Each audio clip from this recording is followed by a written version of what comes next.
Yeah, what they said. Welcome into 5 on your sideline. I am Corey Miller, and if this weather doesn't get you in a football mood, I don't know what's going to. The chill is in the air, and the high school action in the St. Louis area is as hot as ever, so let's get to those highlights.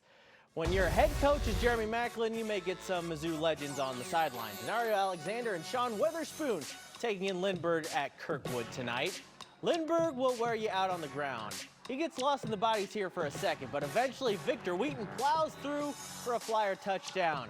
Kirkwood's turn now. Owen Neslage puts it up, and Larry Robinson does his best Macklin or Alexander impression for 6 points. Great catch there. Lindbergh driving right before the half, but Jaden Sloan ends the drive right there. Great interception, but it's going to be the Flyers who prevail on the road. They beat Kirkwood 28-24. Over to Illinois, where Triad was looking for their 4th win in a row, but they'd have to beat 5-1 Highland to do it. The students sure believe. The Bulldogs have a lethal combination in 5'7" seniors Blake Gelly and Dylan Beadle. Beadle gets some yards after the catch as Highland was on the move. They would cap the drive when Hunter Frey goes in for 6 points as Bulldog Nation lets everybody know they approve of that play. The Knights were stopped on 4th down on their opening drive, so Highland went back to work. There's that guy Beadle chewing up the yards, taking it into Triad territory. And if they can't stop it, just keep doing it. Gelly to Beadle for the score. Highland wins 36-7. No Ryan Wingo for SLU tonight against Chaminade, but the area's leading passer, Marco Sansone, has plenty of weapons to choose from. He finds Zach Allen in stride. That goes down into Red Devil territory for a 1st down. Later that drive, Sansone's just going to do it himself. He powers his way into the end zone for 6 points. SLU wins big, 43-6 over Chaminade. This is Washington's Ryan Justice. He's a 3-star offensive tackle headed to Mizzou. Tonight his Blue Jays hosted Fort Zumwalt South. Bulldogs get the first highlight. Carter Cox airs it out, finds Amir Purdy. Steps his way into the end zone for a touchdown. Later on, check out this awesome play for Washington. A catch of the year candidate for Jacob Binna. One-handed down the sideline. He's tackled just short of the goal line, but it's all right. Ryan Kassenbaum would finish it off with a touchdown of his own. Zumwalt South gets the win on the road, though. They beat Washington 42-32. Webster Groves and Parkway North. The Vikings are in the middle of an impressive year, and they can beat you on both sides of the ball. This play is defense and offense at the same time. Everett Cooey picks off the Statesman pass. He's gone to the end zone for a pick 6. North would do some more scoring. Messiah Smith makes a man miss, gets 6 points of his own. Vikings go on to win 43-7. This was a big one. Eureka and Lafayette, battle of 109. Everybody's fired up for this one and some great highlights. Eureka steps up, defense first. Aiden Cruz, nice interception, and this was even nicer. Casey Hobelman to Allen Brown III, great catch down at the 2-yard line. Wildcats would pound it in. Lafayette had some big plays of their own, though. Jack Bell to Robbie Freckle, tough catch. And that duo decided to make some more magic. Freckle just refuses to go down. 4 broken tackles on his way to the end zone with the Lancer faithful going bonkers. Great battle of 109 tonight that came all the way down to the end, but it's Lafayette prevailing with the 28-21 victory. Let's take a highlight break to spotlight a team deserving of some extra time. The Roxana Shells are not known for being a football powerhouse, but this year is different. The Shells came into tonight undefeated and outscoring their opponents 267-61. Is that good? And in Roxana, it's all about physicality and Irv. I'll just let the Shells explain it. I mean, that's our biggest part. We're Irv and Roxana, intelligence, relentless violence. Most of the teams we play hate playing us because of how violent we are. We use the term violence. It's not, you know, some people it's uncomfortable for, but if you've ever, I think, watched or played the game of football, you know it's a violent game. You know, violence doesn't mean illegal. Violence doesn't mean cheap. Violence doesn't mean dirty, but you know, it is intelligent, relentless violence for us, and the intelligence piece has to come first. The population of Roxana, Illinois is roughly 1,500, and it looks like everyone and then some watched their boys host 501 Bree Central tonight. The Shells took advantage of a turnover. Andrew Ellis will get to the outside. He stopped just short of the goal line. Evan Wells will get the call. Nice spin to get into the end zone. Touchdown, Roxana.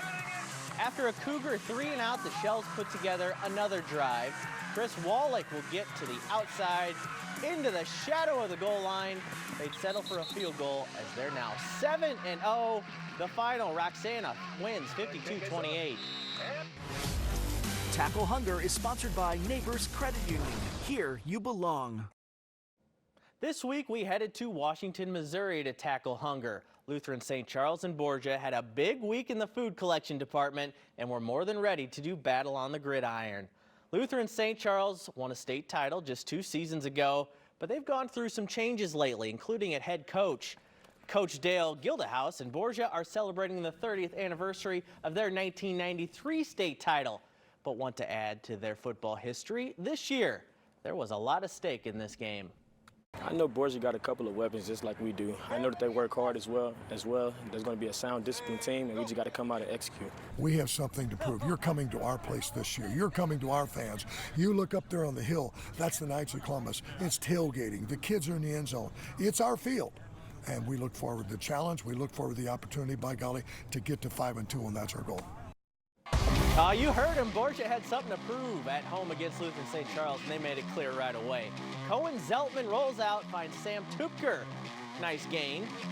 They'd finish off the drive with a run from Hayden Wolf that finds the end zone. Borgia up 6-0. The Knights came to play on defense as well. This pass goes up, and Will Hoare comes down with it for the interception.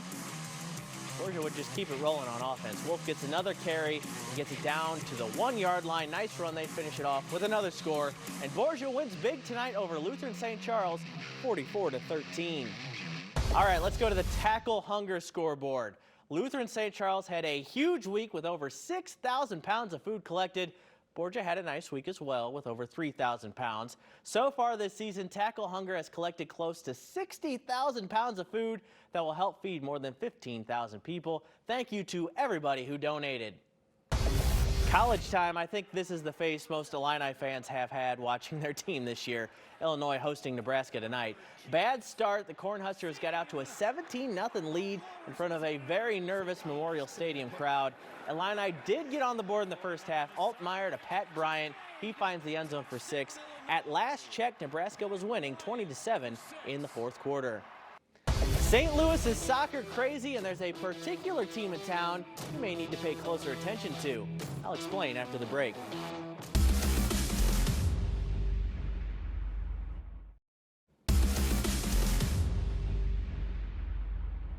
It is a great time to be a soccer fan in our town. We are not short on teams to root for. The Wash U women may be the best of all of them, as they've yet to lose a game this season.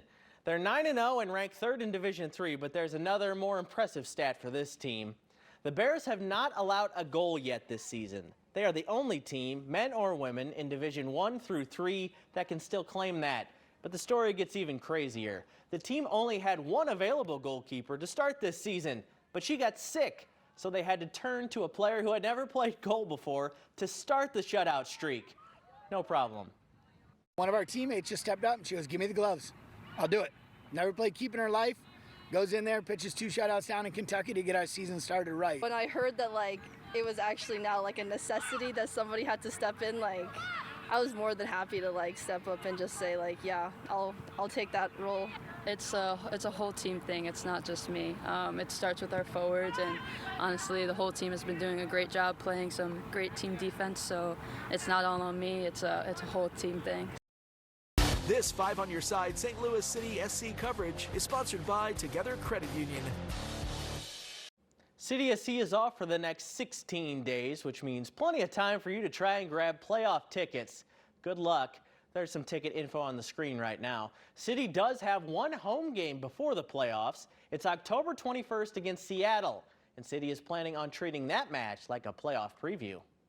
We want to play for, pride, glory. We want to play for history. Put it all on the line to get the next 3 points. We're using this as preparation for, not just getting the 3 points, but also down the line.